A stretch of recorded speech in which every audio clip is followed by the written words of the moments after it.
नमस्कार दोस्तों। Rajasthan economic survey पढ़ रहे थे अपन। उसमें क्लास नंबर 2 में अपन ने मूल्य सांख्यिकी और राजकोषीय घाटा, बजट घाटा, प्राथमिक घाटा और उसके बाद बैंकिंग के बारे में थोड़ी बहुत चर्चा की थी। उसमें अटल पेंशन योजना पढ़ी थी, स्टैंड अप योजना पढ़ी थी। और उसके बाद आज राजस्थान इकोनॉमिक सर्वे की क्लास नंबर 3 है, जो कि कृषि, जो राजस्थान असिस्टेंट प्रोफेसर एग्जाम है, उसमें कृषि का बहुत बड़ा चैप्टर दे रखा है। तो उसके बारे में अपन पूरी डिटेल स्टडी करते हैं। तो सबसे पहले कृषि के बारे में चर्चा करें तो ये अपन ने पहले पढ़ रखा है, उसी को थोड़ा रिवाइज कर लेते हैं। प्रचलित कीमतों पर कृषि का योगदान 26.92% है, जबकि स्थिर कीमतों पर कृषि का योगदान 26.54% है। और 23-24 में 3.79 लाख करोड़ से बढ़कर कितना हो गया था, 4.23 लाख करोड़, जो कि 11.44% की वृद्धि दर दर्शाता है। और स्थिर कीमतों पर यदि बात करें तो 2.08 लाख करोड़ से बढ़कर 2.18 लाख करोड़ हो गया, जो कि 5.05% की वृद्धि दर दर्शाता है। और एक वेरी इंपॉर्टेंट डाटा है, जो 11-12 में कृषि का योगदान कितना था, 28.56%। वेरी इंपॉर्टेंट है, याद रखना इसको, कॉर्नर में लिख रखा है इसको मैंने।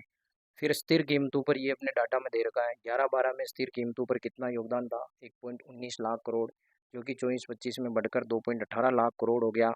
ये वृद्धि दर हुई 4.76%। इसको बोला जाता है CAGR, compound annual growth rate. फिर 20-21 से 24-25 का डाटा मेंशन कर रखा है, तो इसको हल्के सरसरी दृष्टि से देख लेना। प्रचलित कीमतों पर 20-21 में 2.93 लाख करोड़ था, जो 24-25 में, ये तो याद है ही अपने को, 4.23 लाख करोड़ ये रहा। और स्थिर कीमतों पर 1.87 लाख करोड़, उससे बढ़कर 2.18 लाख करोड़ ये रहा। और इनके वृद्धि दर CAGR कितनी है, 9.64%, और यहाँ पे 3.94% है। फिर इसके बाद यदि बात करें तो कृषि एवं संबंधित क्षेत्र की बात करते हैं। इसमें कौन कौन से सम्मिलित क्षेत्र है, तो सबसे पहले बात करें तो फसल। फसल का योगदान है 46.17%। पशुधन का योगदान है 46.77%। वानिकी का योगदान है 6.56%। और मत्स्य का योगदान है 0.51%।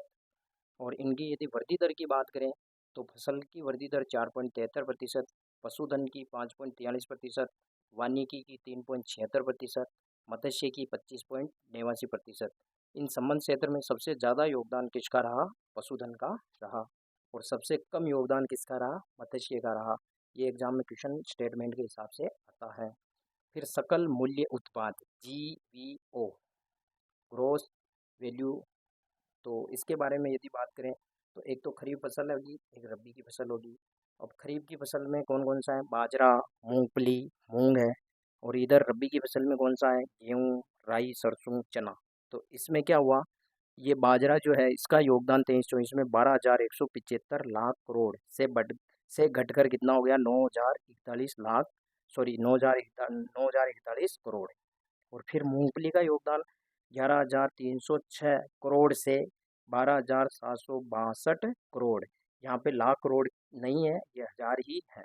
और मूंग 7,686 करोड़ से 8,139 करोड़ हो गया। और इधर गेहूँ 28,615 से 28,176। राई व सरसों 32,795 से 32,819। चना 8,449 से 11,976। अब आपको इतने ये सारे डाटा याद नहीं रखने हैं, इनको एक बार सरसरी दृष्टि से देखना है। क्यों, क्योंकि ये डाटा इस वजह से लिखे गए कि ये दो स्टेटमेंट समझ में आ जाए। तो ये स्टेटमेंट ये कहता है कि खरीफ फसल में बाजरा के उत्पादन में कमी हुई। देखो, बाजरा के उत्पादन में कमी हुई, जबकि मूंगफली और मूंग के उत्पादन में वृद्धि हुई। तो ये स्टेटमेंट अपने को याद रखना है। इस स्टेटमेंट के लिए अपन ने इतना सब कुछ ये डाटा लिखा। जबकि रबी फसल की यदि मैं बात करूं तो रबी फसल में गेहूं के उत्पादन में क्या हुई, कमी हुई। जबकि और चना राई, सरसों और चना के उत्पादन में वृद्धि हुई। तो इसमें कमी, इन दोनों में वृद्धि। तो ये पूरा डाटा इसी वजह से लिखा गया कि ये स्टेटमेंट याद हो जाए। तो ये दोनों स्टेटमेंट याद रखना, क्योंकि एग्जाम में स्टेटमेंट का क्वेश्चन आ सकता है। फिर क्षेत्रफल लाख हेक्टेयर में बात करते हैं कि कितने क्षेत्रफल पर फसल बोई गई। तो अनाज कितने क्षेत्रफल पर बोया गया, 93.39 लाख हेक्टेयर, ये लाख हेक्टेयर में है। अनाज, और उसमें 24-25 में वृद्धि हुई कितनी, 98.89% लाख हेक्टेयर पर बोया गया। उसमें यदि अनाज में बात करें तो खरीफ और रबी का अलग अलग योगदान है, इसको हल्का दृष्टि से देख लेना। फिर दलहन 54.63 लाख हेक्टेयर से बढ़कर कितना हो गया था, 58 लाख करोड़। खरीफ और रबी को हल्का फुल्का देख लेना।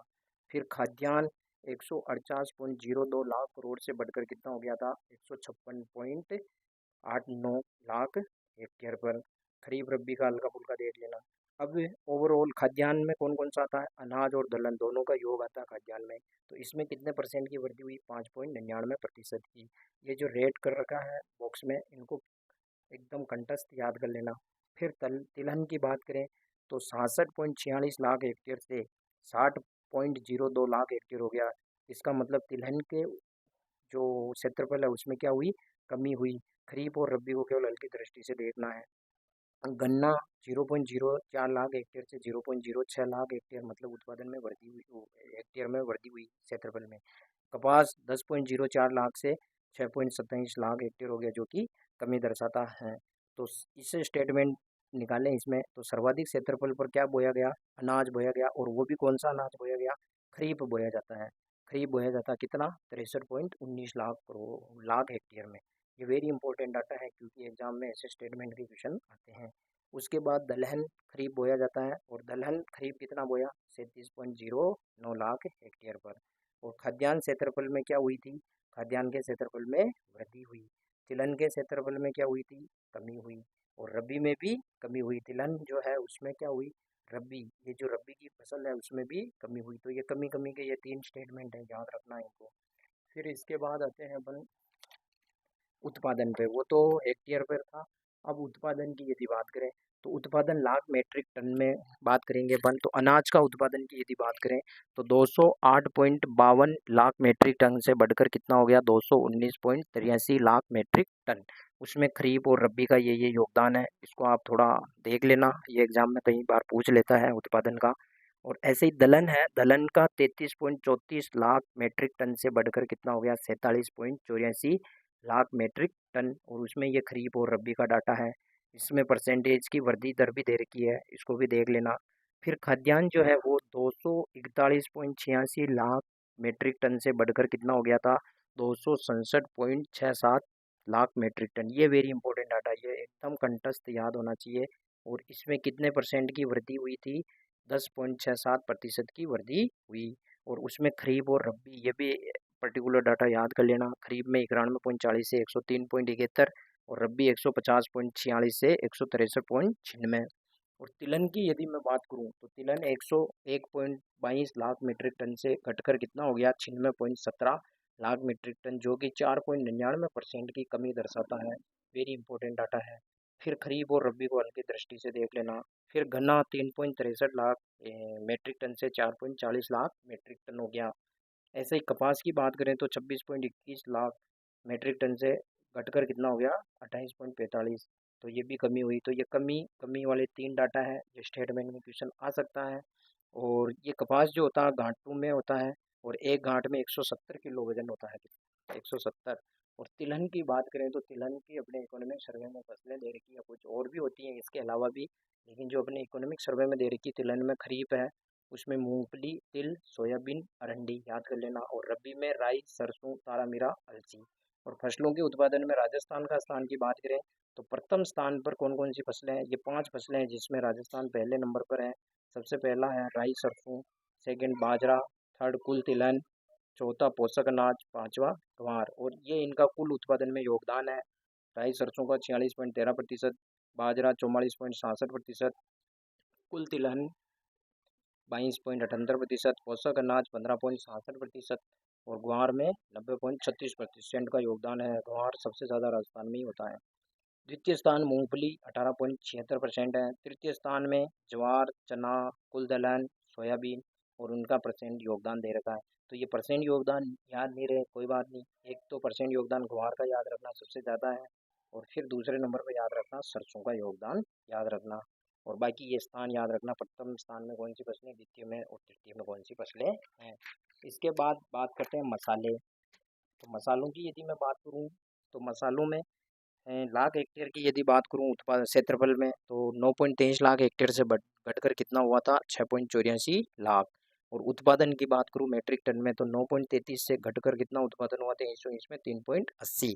और उत्पादकता जो होती है वो किलोग्राम प्रति हेक्टेयर, इसको उत्पादकता बोलते हैं। ये डाटा एग्जाम में पूछ सकता है। तो मसाले में 22-23 में उत्पादकता कितनी थी, 1012, उससे घटकर कितनी होगी, 555।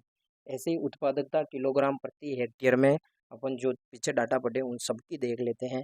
अनाज की है 2233, दलहन की 610, खाद्यान्न की 1634, तिलहन की 1525, गन्ना की 87,161, कपास की 444 और ग्वार की 513। एकदम डाटा याद रख लेना, क्योंकि एग्जामिनर इस बार यहाँ से क्वेश्चन बना सकता है कि अनाज की उत्पादकता 23-24 में कितनी रही, और ऑप्शन बना देगा वो 3-4।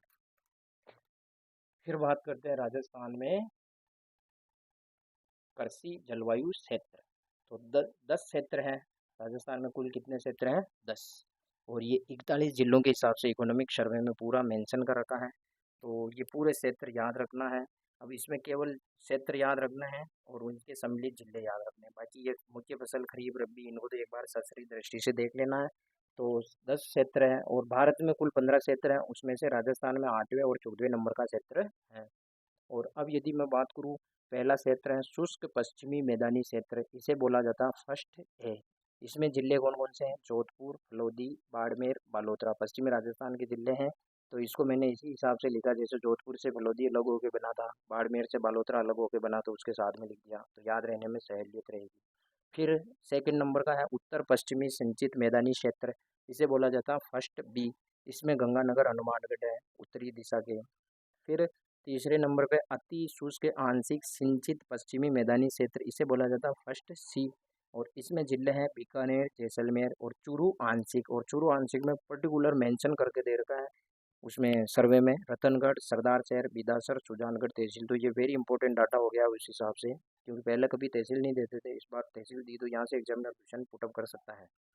फिर चौथे नंबर पर अंतःस्थलीय जलोत्सरण के अंतर्वर्ती मैदानी क्षेत्र, इसको बोला जाता है सेकंड ए। इसमें है सीकर और चूरू। अब चूरू के जो बाकी की तहसीलें बच गई वो इधर आ जाएगी, इनको छोड़कर, ये जो 4 तहसीलें हैं इनको छोड़कर जो भी तहसीलें हैं वो सब इधर आ जाएगी, बाकी की 4 तहसीलें इसमें आ जाएगी। फिर झुंझुनू, नागौर, डीडवाना, कुचामन। फिर पांचवा है लूनी नदी का अंतर्वर्ती मैदानी क्षेत्र, यह है सेकंड बी। इसमें है जालोर, सिरोही। अब इस सिरोही में पिंडवाड़ा, अबू रोड तहसील को छोड़कर। ब्यावर आंशिक है, जिसमें जैतारण और रायपुर तहसील है। रायपुर जो भीलवाड़ा से अलग होकर बनी थी, रायपुर में गई थी, उसमें रायपुर भीलवाड़ा में गई, भीलवाड़ा से उसमें गई, ब्यावर में। अर्ध शुष्क पूर्वी मैदानी क्षेत्र थर्ड ए। इसमें जयपुर, अजमेर, दौसा, टोंक, खेरकल, तिजारा, कोटपुतली, बहरोड, ब्यावर। और ब्यावर में कौन सी छोड़ के, जैतारण, रायपुर तहसील छोड़ के, क्योंकि वो यहाँ आ गई। फिर 7वें नंबर पे बाढ़ संभाव्य पूर्वी मैदानी क्षेत्र, थर्ड बी कहा जाता है इसे। इसमें है Bharatpur, Dholpur, Karauli, Sawai Madhopur, Alwar, D. Okay, ABCD वाले जिले। अर्ध आर्द्र दक्षिणी मैदानी क्षेत्र, इसे बोला जाता है फोर्थ ए। उदयपुर, चित्तौड़। अब चित्तौड़ में कौन सा है, बड़ी सादड़ी तहसील को छोड़कर। और इधर राजसमंद और भिलवाड़ा, भिलवाड़ा और सिरोही आंशिक है, क्योंकि सिरोही का उधर ऊपर आ गया था। फिर पिंडवाड़ा, अबरोड तहसील छोड़कर। फिर इधर आर्द्र दक्षिणी मैदानी क्षेत्र फोर्थ बी, इसमें डूंगरपुर, बांसवाड़ा, प्रतापगढ़, चित्तौड़गढ़, सलूम्बर है, इसमें बड़ी सादरी तहसील को छोड़कर। और 10वें नंबर का है आर्द्र दक्षिणी पूर्वी मैदानी क्षेत्र, तो इसमें कौन सा आएगा, कोटा, बूंदी, बारा, झालावाड़। तो ये 10 क्षेत्र हैं, 10 क्षेत्र को पूरे यूं के याद कर लें।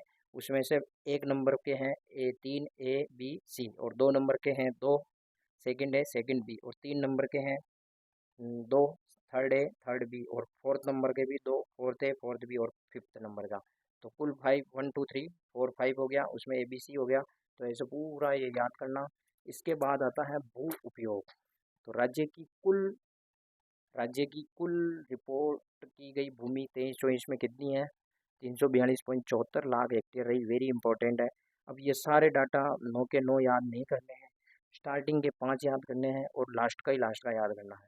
तो फर्स्ट स्टार्टिंग कौन सा, शुद्ध बोया गया क्षेत्रफल 53.10% है। फिर बंजर भूमि दूसरे नंबर पर 10.26%।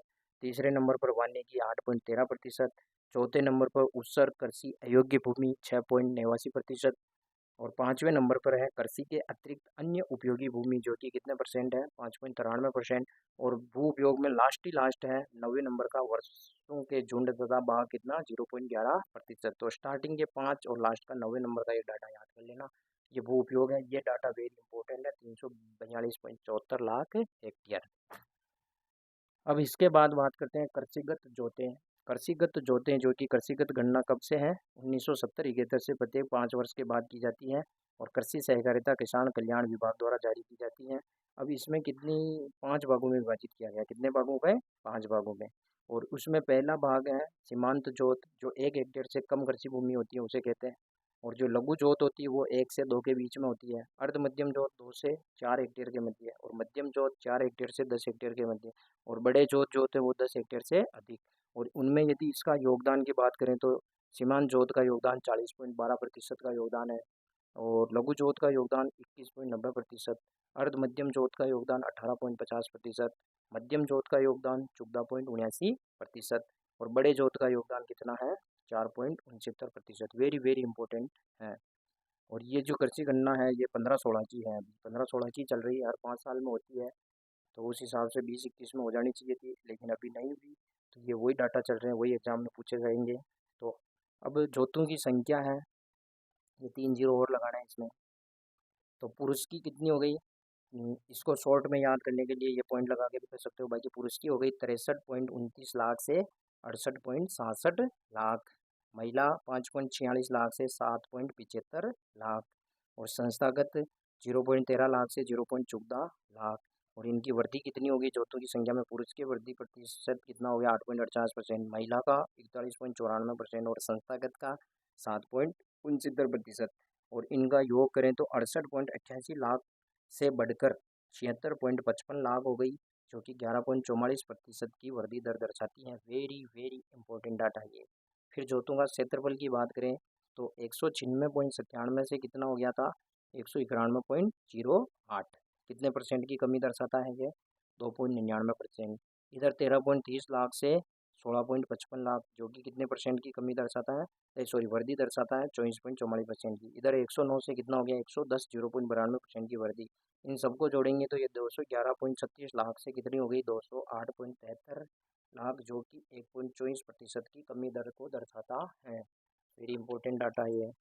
अब यदि जोतों की संख्या की बात करें तो जोतों की संख्या में 10-11 की तुलना में 15-16 में सीमांत जोत में भी वृद्धि हुई, लघु जोत में भी वृद्धि हुई, अर्ध मध्यम जोत में भी वृद्धि हुई, मध्यम जोत में भी वृद्धि हुई। स्टार्टिंग की चारों जोत में वृद्धि हुई, जबकि बड़ी जोत में कमी हुई। और उस कमी का कारण भी दे रखा है कि संयुक्त परिवार का विखंडन होना। अब कितनी कमी हुई, इतने डाटा याद रखने की जरूरत नहीं है, हल्की हल्की दृष्टि से पढ़ लेना। बाकी ये केवल ये स्टेटमेंट ध्यान रखना कि वृद्धि हुई और इसमें कमी हुई। अब जोतों का क्षेत्रफल की यदि बात करें तो जोतों का क्षेत्रफल 10-11 की तुलना में 15-16 में क्या हुई, सीमांत जोत में वृद्धि, लघु जोत में वृद्धि, अर्ध मध्यम में वृद्धि, ये 3 में तो वृद्धि हुई, और लास्ट की 2 में क्या हुई, कमी हुई। जबकि इसमें स्टार्टिंग के चारों में क्या हुई, वृद्धि, लास्ट की 5वीं में कमी हुई। तो ये ध्यान रखना है, ये परसेंट याद नहीं रहे तो कोई बात नहीं। सभी महिला जोत में वृद्धि हुई, महिला जोत है उसमें क्या हुई थी, वृद्धि हुई। और भूमि जोतों का औसत आकार वेरी इंपॉर्टेंट है, 10-11 में औसत आकार था 3.07 हेक्टेयर, जो 15-16 में 2.73 हेक्टेयर रह गया, जो कि 11.07% की कमी दर्शाता है। और महिला औसत जोत का क्षेत्रफल कितना है, 2.13 हेक्टेयर। अब आते हैं बीज। बीज जो है उसकी एक एजेंसी है RSSCL, Rajasthan state seed corporation limited, nodal agency है।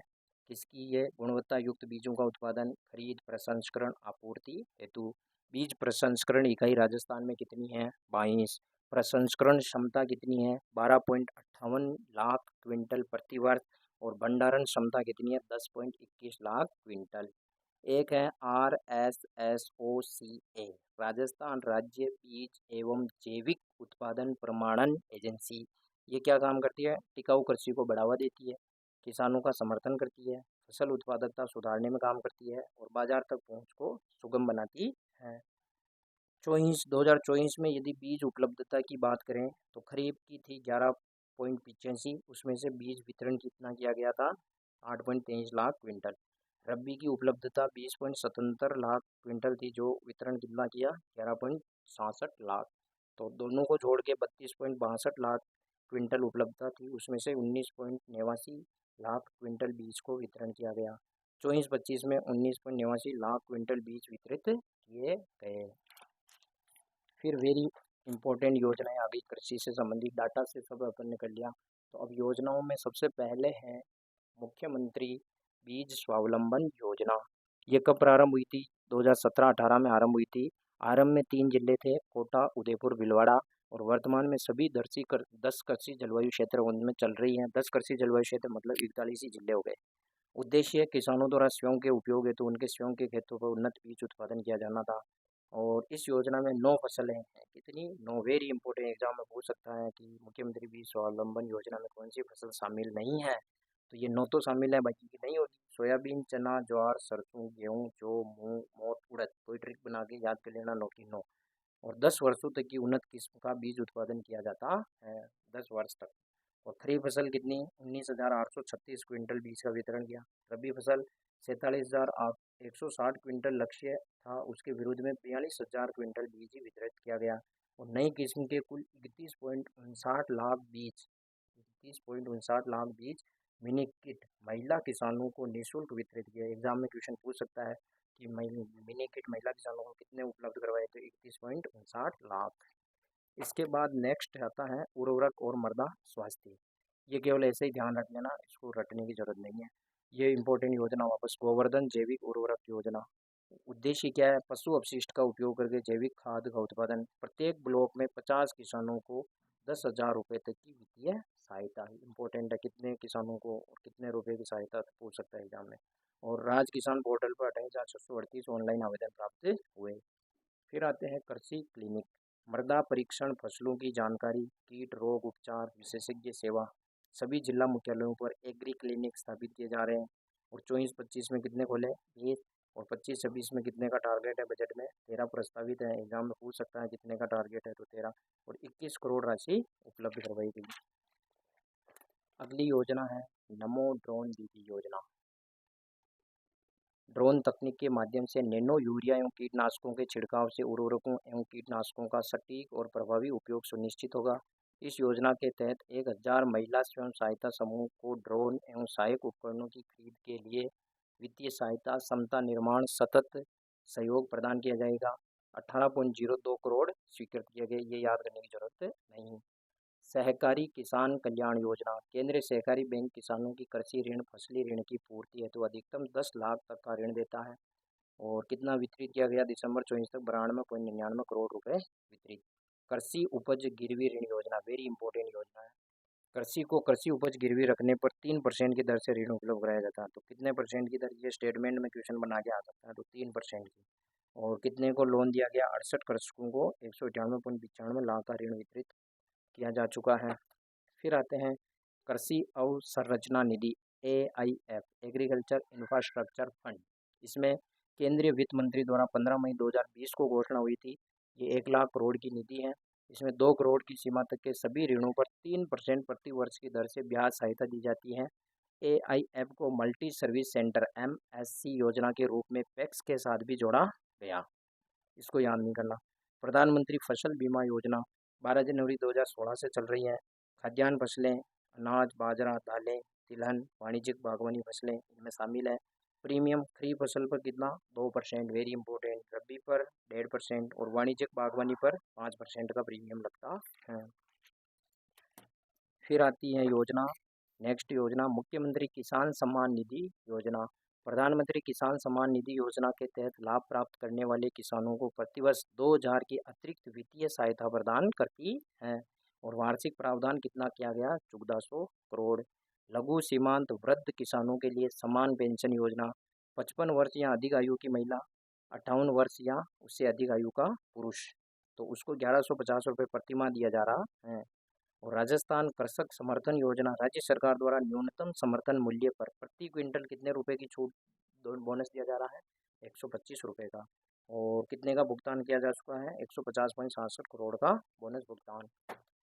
किसान कलेवा योजना, 2014 से चल रही हैं। सुपर ए और बी श्रेणी की कृषि उपज मंडियां हैं, उसकी सभी अन्य वित्तीय रूप से सक्षम मंडियों को अनुदानित दर पर गुणवत्तापूर्ण जो भोजन उपलब्ध कराना होता है, फलों और सब्जियों की मंडियों को छोड़कर। फल और सब्जी इसमें शामिल नहीं है। मुख्यमंत्री कृषक साथी सहायता योजना कृषि कार्य कृषि विपणन के दौरान होने वाली मृत्यु या दुर्घटना की स्थिति में कृषकों, कृषि श्रमिकों, हमालों को आर्थिक सहायता प्रदान की जाती है। और कितने लाभार्थी हो चुके हैं? 1690 और 26.55 करोड़ वितरित किए जा चुके हैं।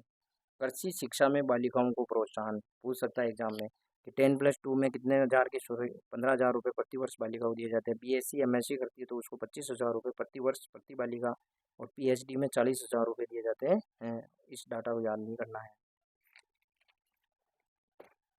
फिर आती है वेरी इंपॉर्टेंट योजना, महात्मा ज्योतिबा फुले मंडी श्रमिक कल्याण योजना। ये 11 अप्रैल 2015 से लागू हुई। उद्देश्य है कृषि उपज मंडियों में कार्यरत श्रमिकों के जीवन स्तर को सुधारने के उद्देश्य से की गई। आज तक 666 मंडी श्रमिक लाभान्वित हो चुके हैं और 2.40 करोड़ राशि वितरित की जा चुकी है। और योजना की विशेषताएं ये हैं कि इसमें 4 और सब योजना है। क्या क्या है? गर्भावस्था सहायता, विवाह सहायता, छात्रवृत्ति मेरिट पुरस्कार और चिकित्सा सहायता। गर्भावस्था सहायता में क्या होता है कि महिला श्रमिक को 2 गर्भावस्था अवधि के लिए 45 दिनों की अकुशल श्रम दर के बराबर राशि प्रदान की जाती है। छुट्टियां दी जाती है 45 दिन तक, उसमें अकुशल श्रम के बराबर राशि प्रदान की जाएगी। और नवजात शिशु के पिता को 15 दिन की अकुशल श्रम दर के बराबर सहायता दी जाती है। मतलब इसमें पैटर्निटी लीव दी जाएगी 15 दिन की पिता को तो, और माता को कितनी दी जाएगी? 45 दिन की, और 2 बच्चों तक दी जाएगी। और ये डाटा याद नहीं करना। विवाह सहायता दी जाती है, खुद का विवाह और 2 बेटियों के विवाह के लिए 50,000 की सहायता। और छात्रवृत्ति मेरिट पुरस्कार दिए जाते हैं, 60 वर्ष उससे अधिक अंक प्राप्त करने वाले पर छात्रवृत्ति प्रदान की जाती है। और चिकित्सा सहायता के लिए गंभीर बीमारी, कैंसर, हृदयघात, लिवर, किडनी आदि पर 20,000 की सहायता दी जाती है। केवल ये डाटा के लिए मैंने ये लिखा है, क्योंकि डाटा पूछ सकता है कि चिकित्सा सहायता महात्मा ज्योतिबा फुले में कितनी राशि दी जाती है, तो 20,000 रुपये दी जाती है। तो इसके बाद अपन पढ़ेंगे कृषि ऋण, जो कि नेक्स्ट क्लास में पढ़ेंगे, क्योंकि ये क्लास लंबी हो जाएगी फिर। तो कृषि ऋण के बारे में पढ़ के, और फिर कृषि के बारे में ये जितना भी है इसको अपन ख़त्म कर देंगे। कृषि के बारे में अगली नेक्स्ट क्लास में ये कृषि अपनी ख़त्म हो जाएगी। तो पढ़ते रहिए, मस्त रहिए, स्वस्थ रहिए, व्यस्त रहिए। और असिस्टेंट प्रोफेसर इकोनॉमिक सर्वे में 20 में से 20 क्वेश्चन का प्रॉमिस करता हूँ। पूरे सारे क्वेश्चन इसी नोट्स में से आपके बैठ जाएंगे, और इनको एकदम कंठस्थ याद करते रहिए। जो मैं बताऊँ उन डाटा को तो कंठस्थ करिए, बाकी को सरसरी नज़र से देख लीजिएगा। Thank you very much. और कोई सुझाव हो तो दीजिएगा।